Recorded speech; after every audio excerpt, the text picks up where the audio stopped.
Today, we are going to have a conversation about a specific trial that is currently happening, and millions of people have opinions about it. Well, we are just two women in our 40s, both mothers.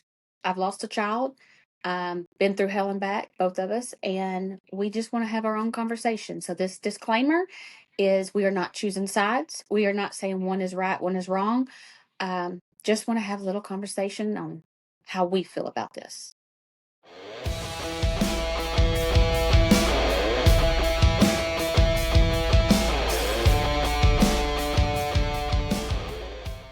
We're going to let Crystal start this conversation. Welcome. All right. So have you been keeping up with the Lindsay Clancy trial at all? Kinda. Yeah. Bits and pieces. I've watched other people and their conversations Mhm. about it, but not a full blown watching the trial itself. Just little bits. Yeah. I got the gist of it. That's how I've been. I haven't watched any of the court proceedings, but just kind of gathering information from what comes across Right. social media feed, but also have some in the nursing, I think particularly in the nursing field. I think people The are medical side of it. Yeah, I think people are really interested from that perspective, Mhm. especially female nurses that I know. So everybody at work is, Yeah. talking about it, and I listen to them.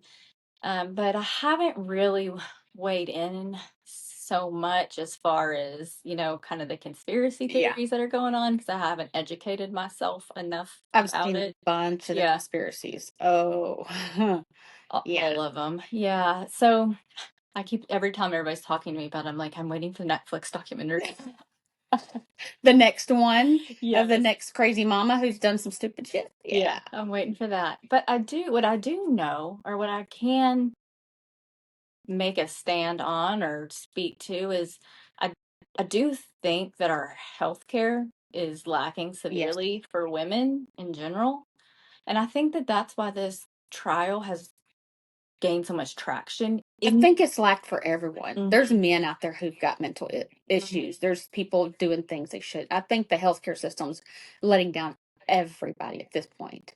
But yes, especially women that are Yeah. going through this kind of Yeah. situation. Well, I think specifically to this trial, I think what has resonated or what has like sparked this huge and I know it's a big thing that happened, and anytime this happens, sometimes it does get taken off for the Yeah. media, but not, I mean, this happens a lot more often than you would think, and Yep.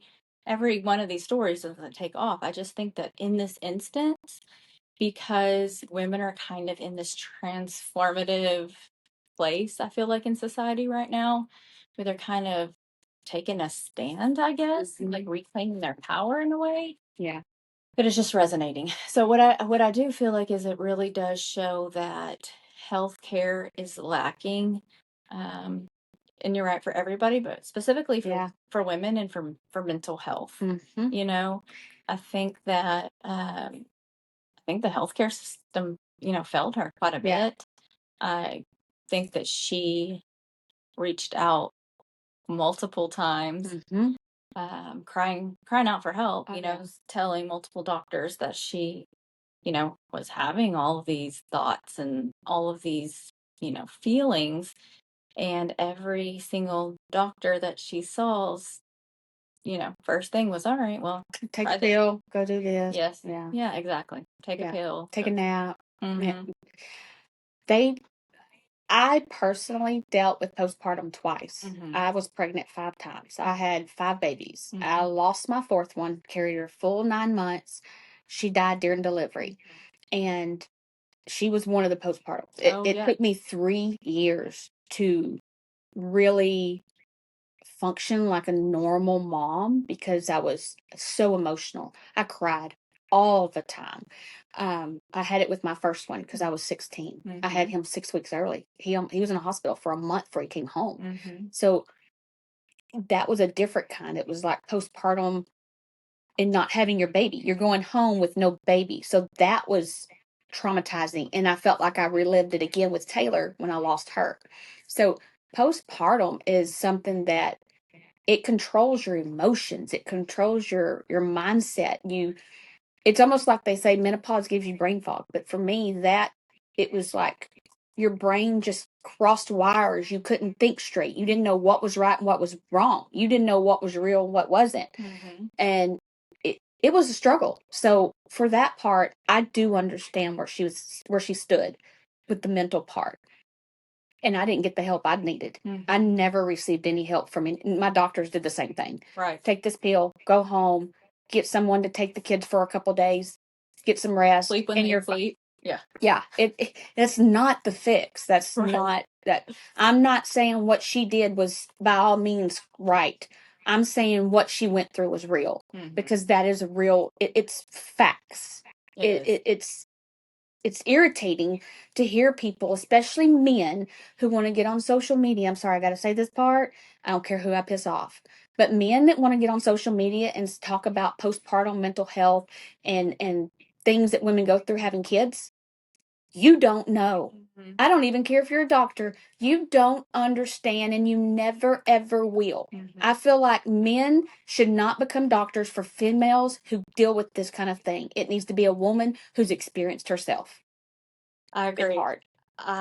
It's so funny that you say that, because I actually saw a Facebook post from a man on today. I believe he probably does believe this, but I also believe that half of the reason for the post was rage baiting and to get people to comment, to kind of drive that algorithm, honestly. A lot of people are doing that. Yes, because no matter how logically people were on there responding, all he kept saying was like the most uneducated response back with a lot of cuss words and, because yes, if she did that, yes, that it's horrible. She needs to, Pay for it. pay for it. Yeah. Or, but you have to understand that postpartum psychosis, if that is what she was experiences, by definition, is psychosis. Yeah. I mean, you don't know, freaking losing your mind, and you having- don't know what is real. you have hallucinations, you're hearing voices. You don't know what's real. Yeah. So if that is what's happening, I'm just saying that She should have gotten help. she should have gotten help in all situations. I don't know why I'm going to cough. I feel like the husband and the mother-in-law and the me. family should have been there more. If you see that she's struggling and she's told you she's struggling, you need to believe women when they say they need help, because people want to know why women snap, because they didn't get help. If you see it, if you hear it, freaking help them. I think that's another factor that's got women and, just in an uproar altogether, is that it specifically the type of husband that he was, it leans into all of the issues as well. She had all the kids at home. She didn't get help. It seems as if, allegedly, that he was very, passive within his... Very stern, very cold. Yeah. And passive, he didn't help. It was like she had to do all the things. She was in charge of doing everything for the kids, and he, went to work and came home, which is unfortunately a lot of the experience that many women have within marriages. And it certainly doesn't help that mental load when you don't have a partner that you can lean on or trust to help you. And it's sad, because there really are men out there who care. There are men who will be like, you know what? I'm going to take the kids for the weekend. Why don't you go to your girlfriends? Go just get you, go to the spa, anything. They help them. They come home from work. They help with the kids. Take the kids outside. Be active with them for an hour or two. Give her a break. Just that little break will do wonders for a mom. A nap, a bath without someone on the door constantly. It's those little bitty things that he could have done that might have actually saved her from doing what she did. Now, I'm not saying what she did was right, by no means. She needs to be punished, and she needs to pay for her crimes.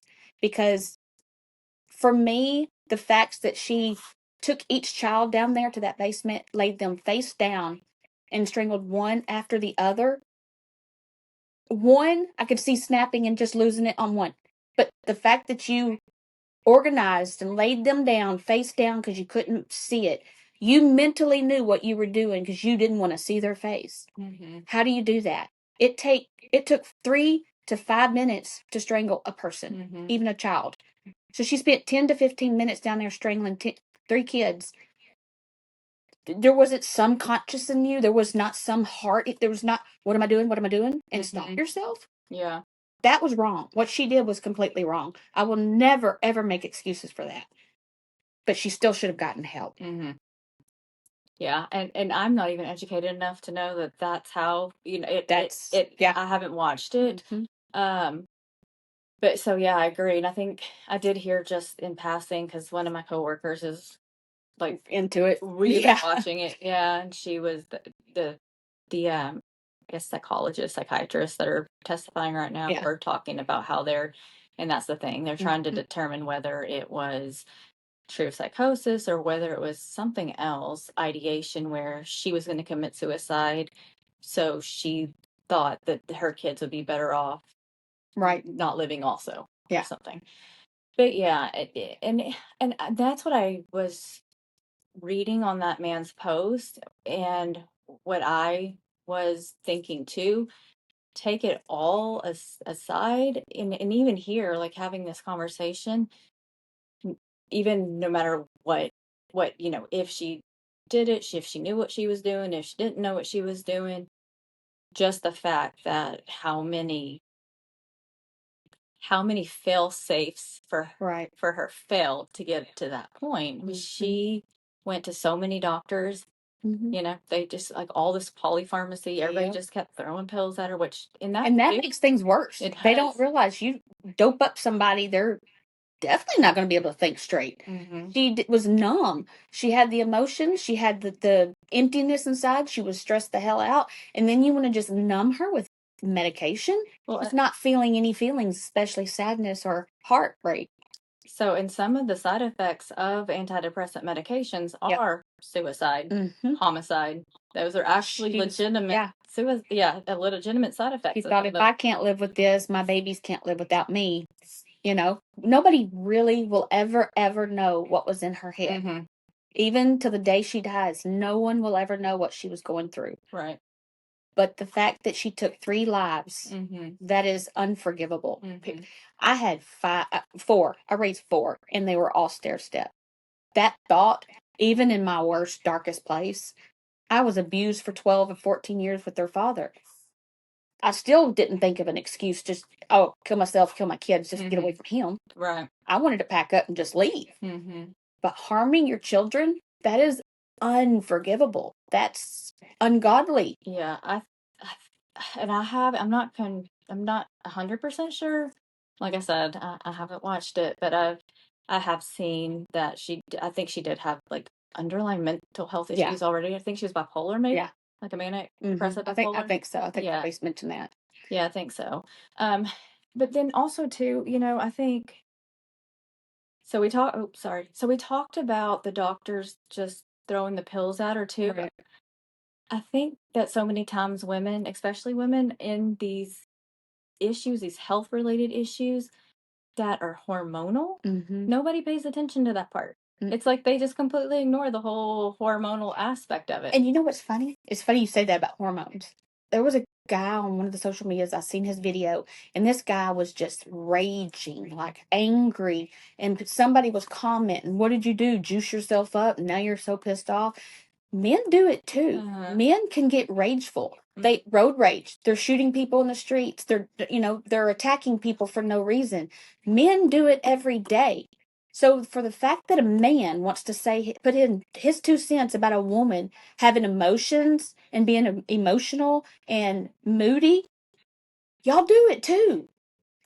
I'm just saying, if you can't control your own emotions, shut the hell up and stop worrying about a woman's.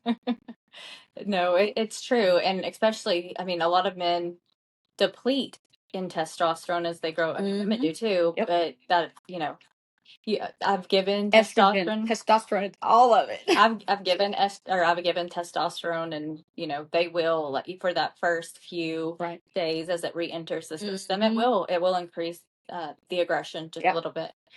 But yeah, so I don't understand why, when women go through postpartum depression or menopause or any kind of hormonal shift that affects the mood, affects all these things, why we don't treat the hormonal aspect of it. Yep. Also. Emotions are real. Hormones are real. As we all get older, things deplete, things go away, things get higher. Women go through menopause. I mean, this shit is real. Oh, yeah. We live with it every day. I am currently 2 years in menopause, and there's days I could probably strangle somebody if they just looked at me wrong. I'm just saying, I'm being honest. But the fact that people want to give their opinions on something they have no idea about. They haven't learned. They haven't lived it. They've never experienced any part of it, but from them or someone they've been with. You're not educated in it. Shut up. Just shut up. Nobody wants your 2 cents because you ain't got any. Exactly. I think that's what irritated me so much about that Facebook post is because this man was just so unwilling to compromise off of it. And it wasn't See any other side. And it wasn't even intelligent what he was saying. He's just talking shit out of his mouth. That's it. Literally, like F this and F that and F this and all that. And all these women are responding back in the most logical way. And he's going to sit there and keep arguing. The same thing. F that and F that. And if she did that, F her and F you. Pretty much. I mean, I get it. You're probably angry because this woman took 3 lives, 3 babies, 3 innocent lives. Yeah. And I get that. That pisses a lot of people off. That pisses me off. Right. Because those babies didn't deserve that. Exactly. You could have gave them to their father. You could have called your mother-in-law and said, hey, come get the kids. Kill yourself. If that's what you need to do, then that's what you need to do. But do not take your children's life. Because it's one thing in the Bible to commit suicide, but to take the life of an innocent child, hell, baby, hell. Okay? I don't care what kind of mental illness you have. Hell is where you're going. Yeah, but I mean, I think it just all boils down to if they can prove that she was in true psychosis. If you're in true psychosis, you don't have the mental capacity to delineate that from that. It's just like people that are on death row. There was a guy, I just watched this somewhere, but there was a guy that was on death row and his IQ was like 80. He wasn't very smart. He wasn't intelligent. He was at the wrong place at the wrong time. Someone got killed. His DNA wasn't there. He doesn't remember doing anything. It's the Green Mile? No. It sounds like the Green Mile. It's not.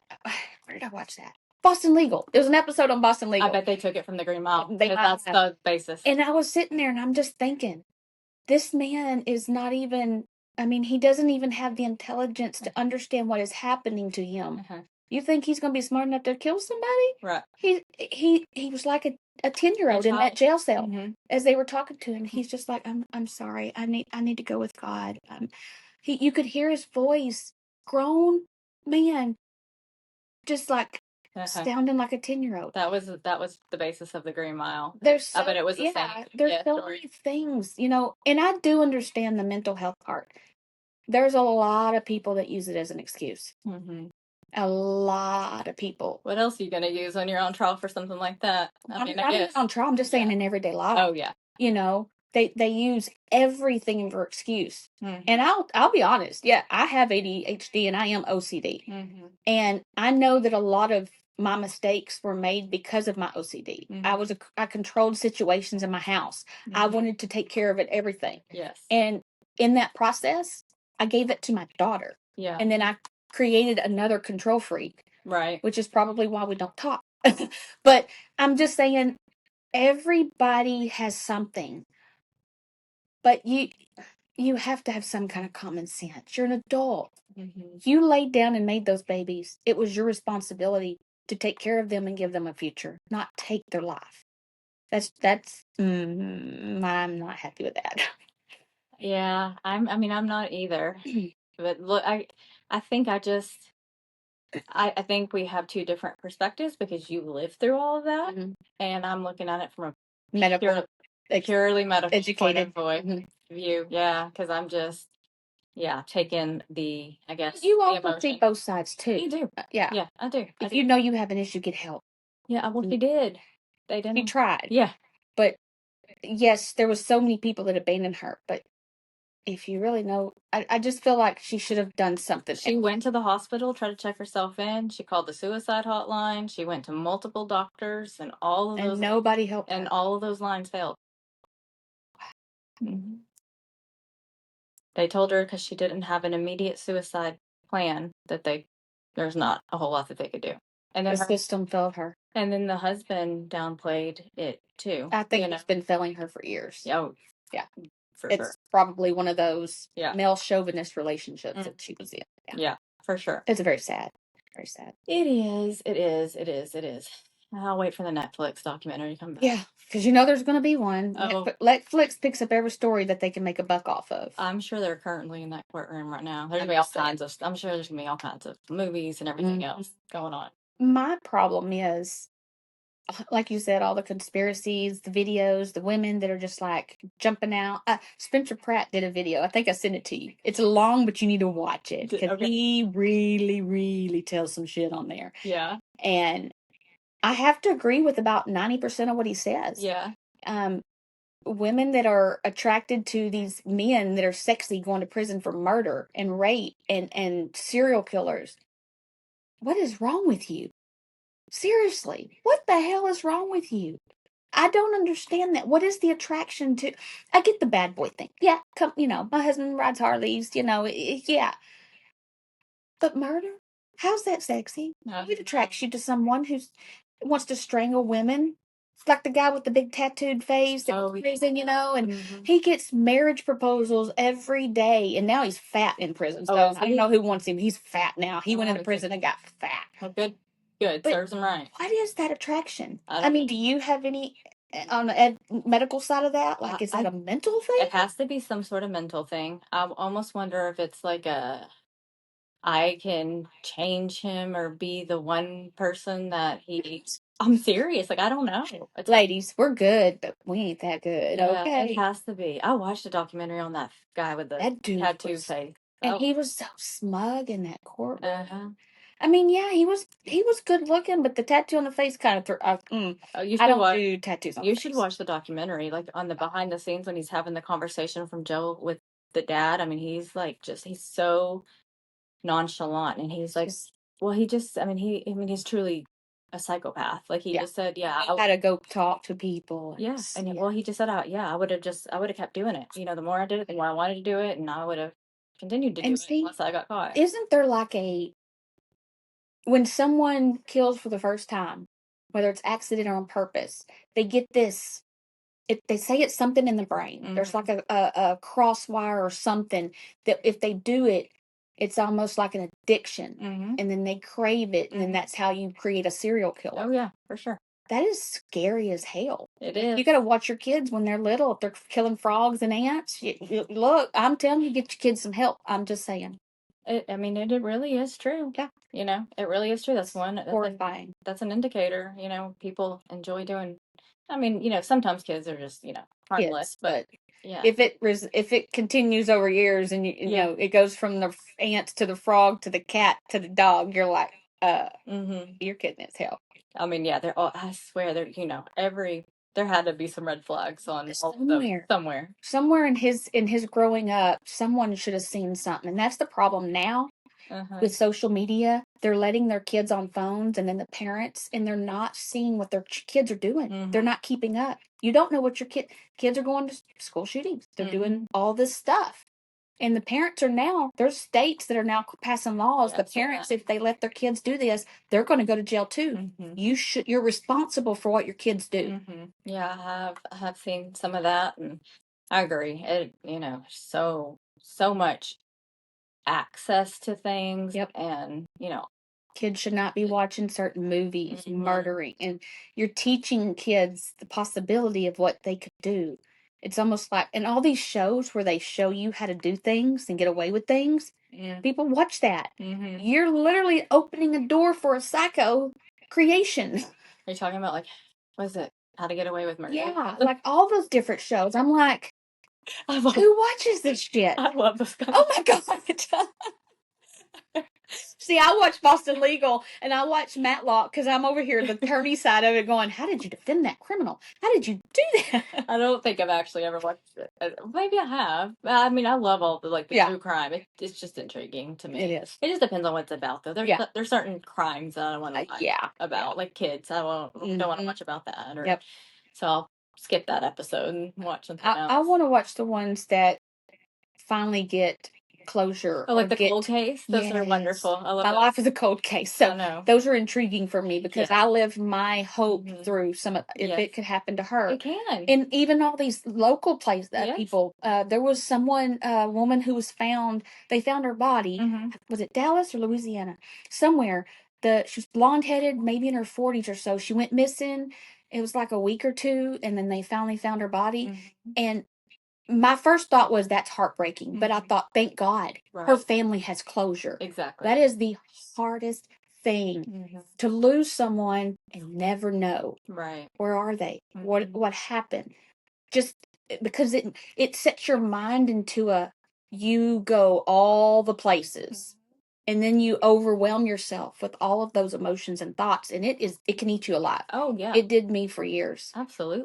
My early 20s were scary because I was living that and raising kids. Right. So I was very overwhelmed. Well, and I'm sure compounded it because that's a time in your life that you wanted or needed Mhm. your mom to be there. Exactly. So, I always had those hopes of she'd walk in the door yeah. and she'd find me, or I was scared of moving away from my hometown when I moved off of my husband and we had kids and stuff, because I was like, what if she does come back and she's not Mhm. going to know where I'm at? Right. I had all those thoughts. Of course. So as a mom, even as a kid being a mom, I was 16. Yeah.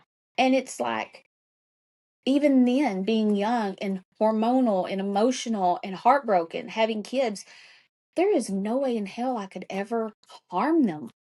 Like, I cannot wrap my mind around how any mother, Susan Smith, she did it for a man. She put her kids in a car and pushed it into a pond and let them drown over a boyfriend, because you took those babies away from their father who would have taken them. You could have went off with your boyfriend and lived your life happily ever after. Women do it all the time and men do it all the time. Mm-hmm. Why do you have to take the baby's life? Why? I don't know. Oh, Where did the Susan Smith that case? was about 18 years ago. Yeah. Okay. She's in prison. Yeah, I do But remember that one.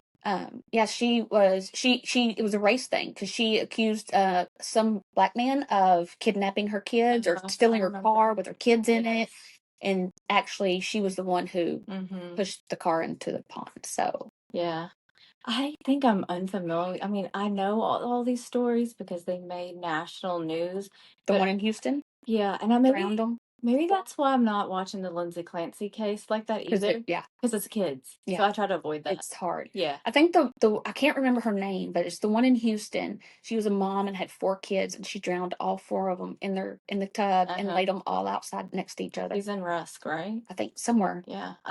But it again, it's like, That's one of the most notorious ones. that's premeditated. And I can't think of her name either right now because my It's brain's not it's working. premeditated murder. That is not losing your mind, needing help. You took 4 lives. Mhm. You drowned each one after the other. The oldest first, and then laid them across the bed in towels. Is she the one that said God told her to do it? I think so. Yeah. Something I like don't know. that. I may But be making that up. it's I know. I was gonna say something, but I don't remember what it was. I get carried away on these sometimes. I told you earlier I wanted to talk, but I get worked up. I get emotionally invested. I know what I was gonna say. It was about you talking about being 16, and I was just gonna say that I guess I didn't realize too, because think of it this way. Didn't your mom go missing how old? I was 12. Okay, 12 or 13. And then you started having kids like 3 years later. I mean, that's like one huge emotional event. And then to have a kid at Well, my 16. therapist told me that she was really surprised I even had the emotional capacity to be in a relationship, to have a child. I said, emotional capacity. I was 14. Mm-hmm. It wasn't hormones. I wasn't horny. I wasn't excited. I didn't even like him. Yeah. It was more of, I was alone. You needed somebody or And wanted somebody to take care. my aunt I was living with was mean to me. My cousin, her daughter was mean to me. I didn't want to be there. I wanted my mom. I wanted to be in my house with my mom, with my stuff. They took all my stuff out of the house. I had nothing. I'm living in an aunt's house. I have no personal space. I had nothing. I wanted out. So when I ran into a friend and he said, "Hey, you want to meet this guy? Here's my cousin." I should have said no and ran the other direction. but I was lonely. Yeah. I just wanted someone to be there. Yeah. It makes sense. I was pregnant at 15. I had him at 16. Yeah. It makes complete sense. You were looking for somebody to save you, but instead of saving you, made your life a living hell. Hell. Yep. I went out of hell or went into hell and back in. I've been in and out of it for years. Hey, I'm still here.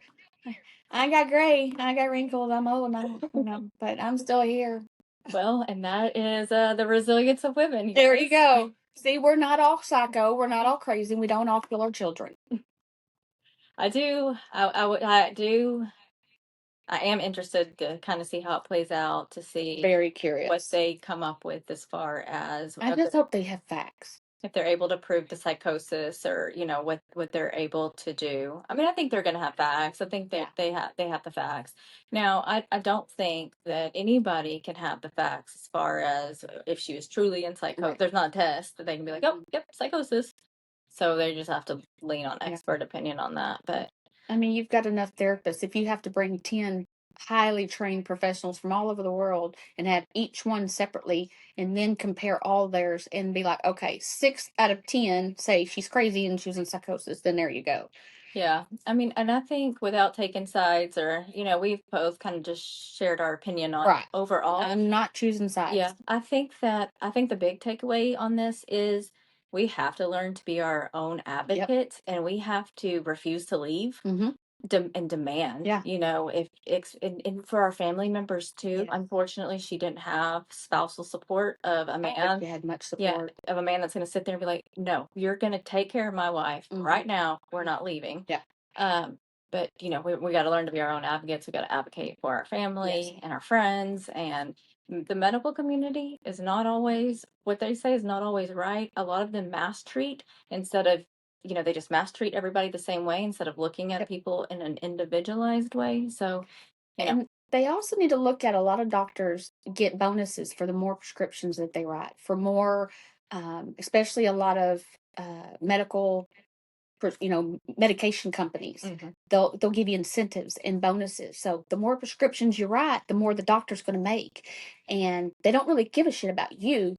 They just want to make more money. They don't care. That is the problem with a lot of the medical field, and it happens every day. And you're in it. I mean, I know you probably see. Okay, this is a good doctor, and this one's writing too many prescriptions. I worked in the medical field for 12 years. I've seen it at the hospitals. Some of them just don't care. Yeah, I mean, I definitely have seen it from the point of view of the doctor. Well, the doctors, yeah, I've seen terrible bedside manner in doctors for sure in my nursing career. But also, from what I see that's so frustrating on my end, since I do home health, is more so the insurance. Oh yeah. The insurance. They don't want to pay. They don't want to pay for anything. Yeah. And then if they do, they want you to take 1,500 different tests. You got to do this. You got to do that. You got to drop all these hurdles.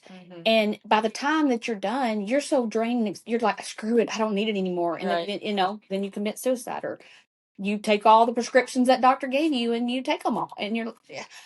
It's true. It's so hard to understand that there is medical reasons for people needing help. But I feel like family, spouses, parents, adult children, cousins, if you're around somebody and you see somebody needing help, fucking help them. They are begging you for help. Help them. And if you try to help them, and they're the healthcare then you call workers, or even call 911. But even if it's not that emergent, they're not, we haven't quite got there. They're not in an emergent situation. Right. Even if you're just at the stage where you're at the doctor's office or whatever, it's okay to disagree with the doctor. Just because they have a doctor's, doesn't mean they're license always right. doesn't mean they're always right. And I can tell you, seeing it as a nurse in healthcare, those patients, those family members that refuse to take no for an answer and that sit there and they advocate, they get things done, and so please don't hesitate to stand your ground when you know something's wrong. Yeah. Yeah. And that again, that's just the same thing as a good husband and a bad husband. There's good doctors and bad. There's actually people who want to go to medical school because they want to help. Oh yeah. They want to give back. They want to help save lives.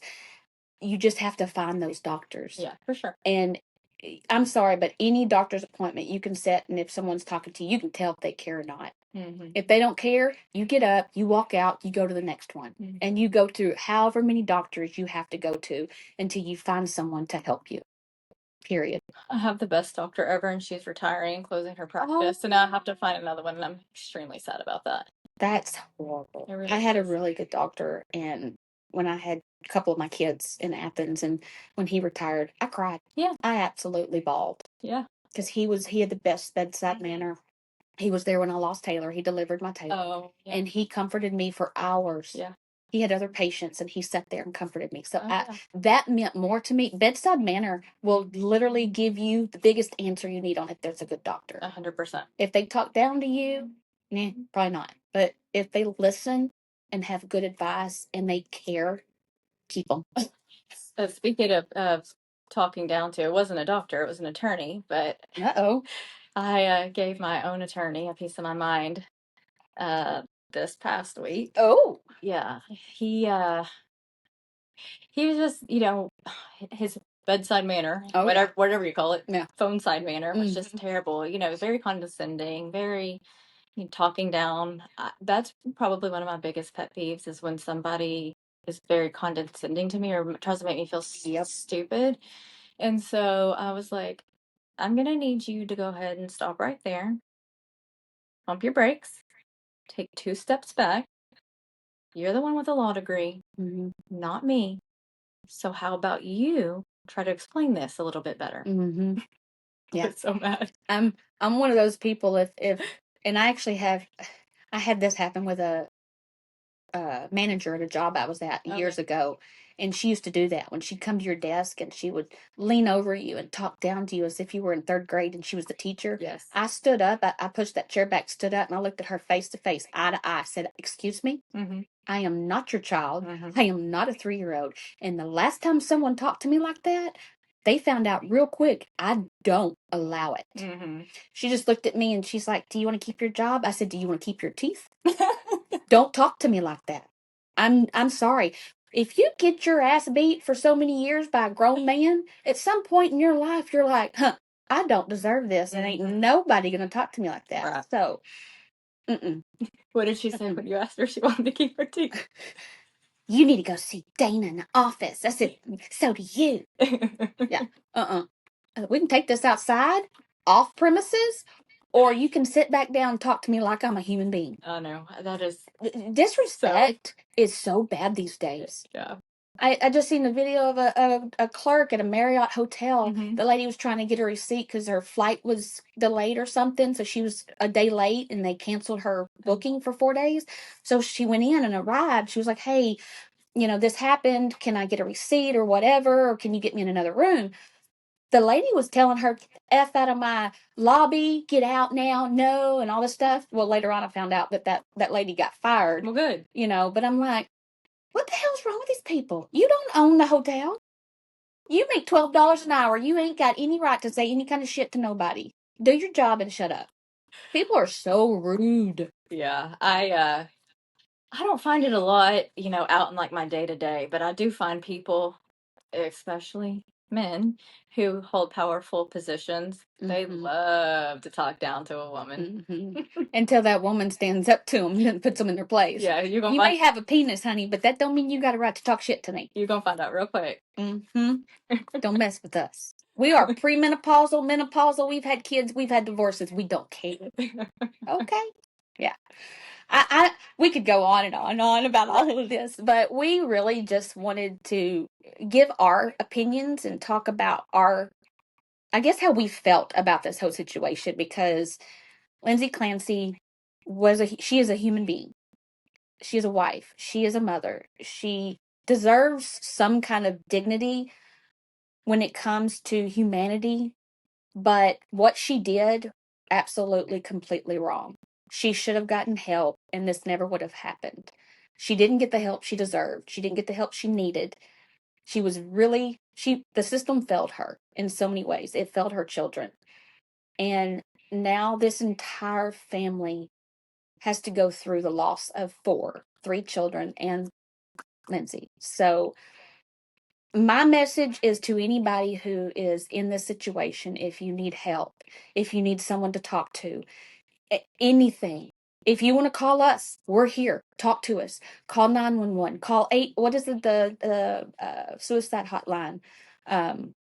You asked me that, and I don't have it on me, but we'll get that I out. feel But like it was something like 999. something like Yeah, that. we'll But drink this, but yeah. just get help. Mm-hmm.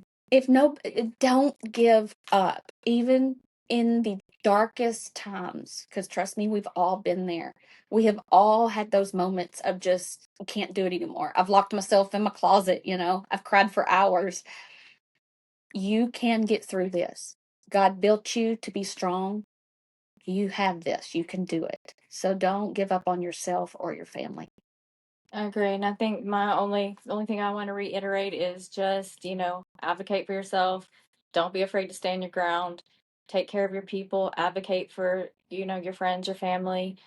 Yeah, and just don't be afraid to stand your ground. Yeah, absolutely.